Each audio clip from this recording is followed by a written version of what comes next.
Let's briefly talk about Aulacogens. The term Aulacogen comes from a Greek root. Aulax is a trough. Aulacogens are also referred to as failed rifts, and they are large linear extensional structures that are associated with continental margins. Aulacogens are typically oriented at high angles of about 120 degrees to rifts or to passive plate margins, and they are starting from former triple points or plume head positions. We see this here in a stage where the ocean has not yet formed. There is a series of mantle plumes, and each of these mantle plumes is connected to the neighboring one with two of these rift arms. The third rift arm is pointing at 120 degrees away from the two others, and it is pointing inwards into the neighboring continent. If now rift arms connect with each other and lead to continental breakup, we will form a large oceanic basin, we will form mid-oceanic ridges and transform faults, and eventually passive margins. What happens to the third failed rift arms that never became a passive margin? They typically form extensional basins that may reach hundreds, perhaps thousands of kilometers into the neighboring continents. Because they are areas of low topography, they typically form river basins where delta sediments might form along the coastline. Let's compare the evolution of plate margins with the evolution of Aulacogens, the failed rift arms that never became plate margins. In the initial graben stage, there is no difference between the two. A future plate margin as well as an Aulacogen will form some form of extensional structures. Here we see more something like a pure shear model, but it could also be a more Wernicke type. A simple shear extension. We see a topographic low is forming with young sediments. We see elevated and thermally supported rift shoulders. In either case, plate margin or Aulacogen. That means at that stage we are still very close to the mantle plume, and the extensional basins of the three rift arms are close together.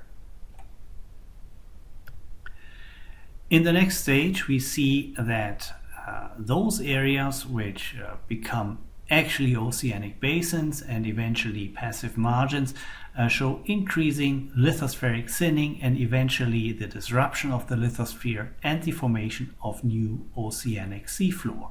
That does not happen in the third rift arm. The third rift arm will increasingly be separated from the plumes and the heat source, and it will start to show subsidence because of cooling. We see here a strong elevation of the crust mantle boundary. We see that this elevation is less intense underneath Aulacogens. We see that the sediment deposition in the Aulacogens is starting to even out the topography, and the central parts where the crust is thinnest will start to subside. This process of subsidence will become more prominent with increasing cooling, and we will find that the extensional structures of the Aulacogen are increasingly covered by younger sediments that are transported into position by rivers that are flowing in the Aulacogen basin in the former rift graben. At the same time, a passive margin would have developed in the successful rift arms. Deep oceanic basins have formed with abyssal plains, and along the continental shelf we might find the typical passive margin facies of sediments, perhaps including carbonate platforms if water temperatures and climate may allow that. In a further stage, the Aulacogens will be just intracontinental large sedimentary basins that eventually get filled up with younger sediments, and we see that now the Moho is entirely flat, indistinguishable from other parts of the craton.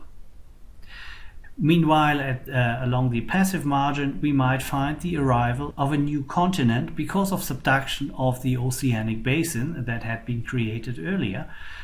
Continent collision then may form a very complex new orogenic belt, and the former passive plate margin might actually get buried under the overriding colliding continent.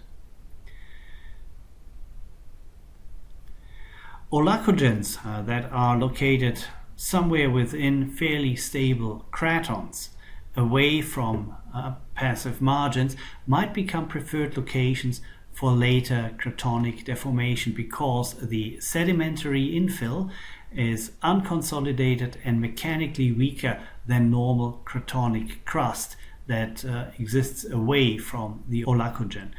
And this mechanical weakness causes a preferred location for folding and contractional structures that might overprint the sediments deposited in Aulacogens.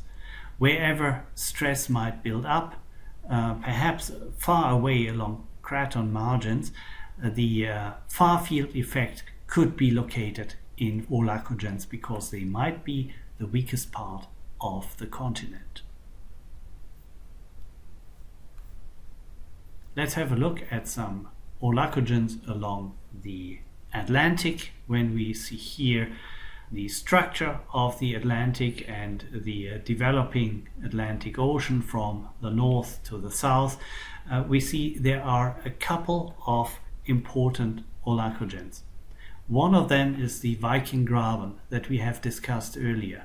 Here, this is a third arm of rifts that were successful along the coastlines between today's Norway and Greenland, and perhaps the UK and the southern part of Greenland.